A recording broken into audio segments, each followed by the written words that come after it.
বাড়িতে খাবার খাওয়ার পর গিফট দেওয়া কাকিমা। বিয়ে বাড়িতে তো চলেই আসলুম, আগে নতুন লোকে গিফটটা দেবো না ওইদিকে খাবার স্টলে গিয়ে খাবারগুলো খেয়ে আসবো? ওইদিকে তো সব স্টল লেগেই গেছে, যদি খাবারগুলো ফুরিয়ে যায়।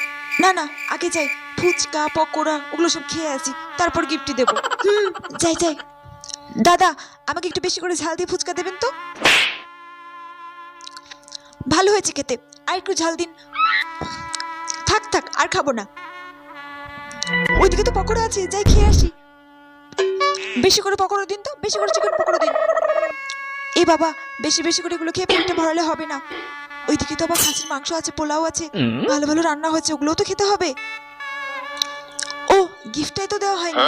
কি গো কাকিমা, কখন আসলে তুমি? এই তো এইমাত্র আসলাম। ও যাও। হ্যাঁ হ্যাঁ, গিফটটা দিয়ে দি। বাহ, নতুন বউ তো দেখতে বেশ সুন্দর হয়েছে। নাও গো নতুন বৌমা। কিমা, স্টলের খাবার তো ফুরিয়ে যাবে, খেয়ে আসো। হ্যাঁ যাই, খেয়ে নি আমি।